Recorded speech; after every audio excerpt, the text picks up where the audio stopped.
Class 10 science. इससे पहले जैसा कि हमने आपको बताया था धातु और अधातु के बारे में और उपधातु के बारे में। उपधातु ऐसे तत्व जिनमें धातु और अधातु दोनों के गुण पाए जाते हैं, ये उपधातु कहलाते हैं। आजकल उपधातु का इस्तेमाल जो है सोलर सेल में बहुत ज़्यादा किया जा रहा है। तो हमने आपके लिए बताया था जैसे आर्सेनिक है, जर्मेनियम है, सिलिकॉन है, ये सब आपके क्या हैं, उपधातु कहलाते हैं। कभी भी प्रश्न आता है उपधातु के कुछ नाम बताइए। अब आते हैं धातु के रासायनिक गुण के बारे में। धातुएं सामान्यतः एक या एक से अधिक इलेक्ट्रॉन को त्याग करके धनायन बनाती हैं। अब जैसे आपको बता दें कि सोडियम है, ये एक इलेक्ट्रॉन त्यागेगा और सोडियम धनायन बनाता है। मैग्नीशियम है, ये 2 इलेक्ट्रॉन त्यागता है और मैग्नीशियम आयन बनाता है। तो पहला चीज हमने आपको ये बताया कि धातुएं जो हैं इलेक्ट्रॉन त्याग करके धनायन बनाती हैं, ये धातु का गुण है। दूसरी बात आते हैं, धातुएं ऑक्सीजन से क्रिया करके ऑक्साइड बनाती हैं। अब जैसे मिसाल के तौर पर आप देखिए सोडियम वायु से सामान्य तापमान ही वायु से क्रिया कर लेता है और बना लेता है सोडियम ऑक्साइड। बैलेंस कर लेते हैं Na2O। इसी तरह से ये समानता पर मैग्नीशियम जो है ये वायु में जलाने पर मैग्नीशियम ऑक्साइड बनाता है, मतलब ये जलाने पर ऑक्सीजन से क्रिया करेगा। ऐसे ही आपका आयरन है, लोहा, ये लोहे की जो छीलन होती है ये तप्त अवस्था में वायु से क्रिया करके फेरिक ऑक्साइड बनाती है। यानी धातुएं ऑक्सीजन से क्रिया करके सामान्यतः धातु ऑक्साइड बनाते हैं। इनके जो धातु ऑक्साइड होते हैं ये क्षारीय होते हैं। तीसरी बात, ये जो धातुएं हैं सामान्य ताप पर या गर्म अवस्था में या वाष्प जल से क्रिया करके ये हाइड्रोजन गैस उत्पन्न करती हैं। जैसे सोडियम है, ये आपका जल से क्रिया करेगा और सोडियम हाइड्रा ऑक्साइड बनाएगा और हाइड्रोजन गैस निकलती है। ये आपका जो है सामान्य ताप पर जल से क्रिया कर लेता है। कुछ जो है गर्म जल से क्रिया करते हैं, जैसे आपका ये मैग्नीशियम है, ये गर्म जल से क्रिया करेगा और मैग्नीशियम हाइड्रा ऑक्साइड बनाता है। कुछ भाप से क्रिया करते हैं, जैसे तप्त लोहे पर जलवाष्प प्रवाहित करने पर फेरिक ऑक्साइड बनता है। तो धातुएं जो है सामान्यतः जो है बहुत, हाँ एक चीज़ आपको बता दें कि बहुत ही जो उत्कृष्ट धातु है जैसे सोना है, चांदी है, प्लेटिनम है, कुछ हालात में कहीं कहीं कापड़ भी है, ये जो है बहुत सक्रिय धातु नहीं माने जाते हैं। तो सोना, चांदी, प्लेटिनम ये सामान्य ताप पर भी, गर्म करने पर भी जल और ऑक्सीजन से क्रिया नहीं करते हैं। ये तो धातु के लक्षण बता रहे थे हम आपको। ऐसे ही धातु जो है अम्ल से क्रिया करके हाइड्रोजन गैस उत्पन्न करते हैं।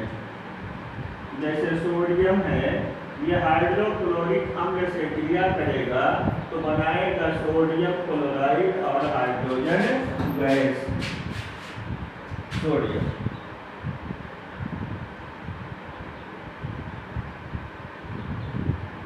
ऐसे ही आप ले लीजिए सल्फ्यूरिक अम्ल से क्रिया करा सकते हैं, चाहे सोडियम का चाहे जिंक का। जिंक जो है सल्फ्यूरिक अम्ल से क्रिया करता है, जिंक सल्फेट बनाता है और हाइड्रोजन गैस उत्पन्न करते हैं। तो ये जो है धातुओं के रासायनिक गुण है। कभी कभी प्रश्न आता है धातु और अधातु में क्या अंतर है।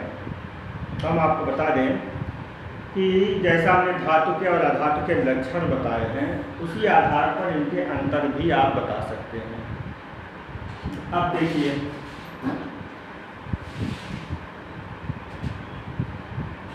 बात करते हैं धातु और अधातु में अंतर। नंबर 1, धातुएं सामान्यतः ठोस होती हैं। सामान्य ताप पर पारा जो है ये द्रवावस्था में है। इसके अलावा बहुत कम ही ताप पर द्रवित हो जाने वाले सीजियम, फ्रेंसियम और गैलियम हैं। तो सामान्यतः धातुएं ठोस होती हैं। पारा और ये क्या नाम है, जिले सीजियम है, फ्रेंसियम है, गैलियम को छोड़ करके। जबकि अधातु जो है ठोस, द्रव, गैस तीनों अवस्था में पाए जाते हैं। आप जानते हैं कि गंधक देखा होगा, सल्फर, फास्फोरस, ये ठोस है। क्लोरीन, फ्लोरीन, नाइट्रोजन, ये सब क्या है, गैस हैं। ब्रोमीन द्रव है, तीनों अवस्था में पाए जाते हैं। धातुओं में एक विशेष प्रकार की चमक होती है जिसे धात्विक चमक कहा जाता है। सोने पर देखिए चमक है, चांदी पर चमक है। आपको बता दें लोहा भी चांदी की तरह चमकीला सफ़ेद होता है। ये आप जरूर काला या लाल हल्का देखते हो लोहा, ये जंग है। इस पर जो है फेरिक ऑक्साइड का जंग आ गया, जिससे आपको दिखाई देता है, नहीं तो वास्तव में ये चांदी की तरह सफ़ेद है।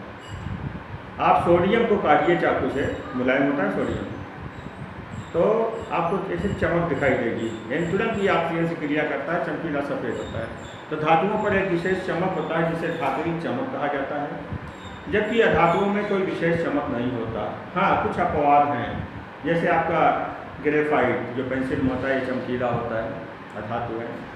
हीरा है, डायमंड, और इसी तरह से आपका आयोडीन भी जो है ये थोड़ा सा चमकीला होता है। इनको छोड़कर अधातुएं चमकीली नहीं होती। सामान्यतः धातुएं कठोर होती हैं। सोडियम मुलायम है, पोटेशियम, कैल्शियम ये भी कुछ हद तक मुलायम है, लेकिन ज़्यादातर धातुएं कठोर होती हैं। अधातु ज़्यादातर जो है भंगुर और मुलायम होती है। धातुओं को पीटने पर ये फैलते हैं, जिसे आघातवर्धनीयता कहा जाता है। धातुओं में आघातवर्धनीयता के गुण पाए जाते हैं, जबकि अधातु में आघातवर्धनीयता के गुण नहीं पाए जाते। धातुएं खींचने पर फैलती, इनके तार खींचे जा सकते हैं। अब आप सोचते हैं इलास्टिक भी फैलता है, लेकिन वो वापस छोड़ोगे अपनी अवस्था में चला आएगा, वो तार नहीं खींचा जा सकता है। और आप सोडियम को आप जो है एल्युमिनियम को, पोटेशियम को, जो भी आपके धातुएं हैं, इनमें ये भंगुरता के गुण नहीं पाए जाते। इनको आप पीटने पर क्या ये फैलते हैं। इनमें तन्यता का गुण भी पाया जाता है। तो धातुओं में आघातवर्धनीयता होती है, अधातु में आघातवर्धनीयता नहीं होती, यानी ये पीटने पर नहीं फैलते। धातुओं के तार खींचे जा सकते हैं, जिसे तन्यता कहा जाता है। अधातुओं के तार नहीं खींचे जा सकते हैं, यानी इनमें तन्यता का गुण नहीं पाया जाता है। सामान्यतः धातुएं विद्युत की सुचालक होती हैं। समझिए, अधातुएं विद्युत की कुचालक होती है। हाँ, ग्रेफाइट को छोड़ करके, ग्रेफाइट जो है ये कार्बन का प्ररूप है, ये विद्युत का चालक होता है, नहीं तो अधातुएं कुचालक होती हैं। और धातुओं को पीटने पर एक विशेष प्रकार की आवाज़ आती है, यानी धात्विक ध्वनि पाई जाती है। लोहा, पीतल, सोना, चांदी, आपने देखा कि आवाज़ निकलती है, क्योंकि पीतल भी ये दो धातुओं से मिलाकर बनाया गया, इसलिए इनमें भी आवाज़ होती है। लेकिन आप अधातु में आप सोचोगे कि अरे ये कैसे, अब अधातु को पीटेंगे तो एक टन की आवाज़ नहीं आती, टन टन टन इस तरह की आवाज़ नहीं होती है, यानी धात्विक ध्वनि नहीं पाई जाती है। धातुएं सामान्यतः जो है धनायन बनाते हैं, अधातुएं जो है वो ऋणायन बनाते हैं। विद्युत अपघटन कराने पर धातुएं कैथोड पर प्राप्त होती हैं, जबकि अधातुएं जो है वो एनोड पर प्राप्त होती हैं। तो ये धातु अधातु में अंतर है, जिस पर अक्सर प्रश्न आ जाता है। धातुओं के नाम अच्छी तरह आप जान लीजिए फिर से। सोडियम है, पोटेशियम है, मैग्नीशियम है, एल्युमिनियम है, सोना है, चांदी है, मरकरी है, और ये आपका प्लेटिनम है। इसके अलावा लिथियम है, आपने बहुत इसका नाम नहीं सुना होगा, लेकिन ये भी आपका धातु है। निकिल है, कोबाल्ट है, ये धातु है। अधातु में आ जाइए, नाइट्रोजन है, फास्फोरस है, सल्फर है, ब्रोमीन है, क्लोरीन है, ये आयोडीन है, ये सब क्या है, अधातु है। तो ये आपका क्लियर हो गया होगा अंतर।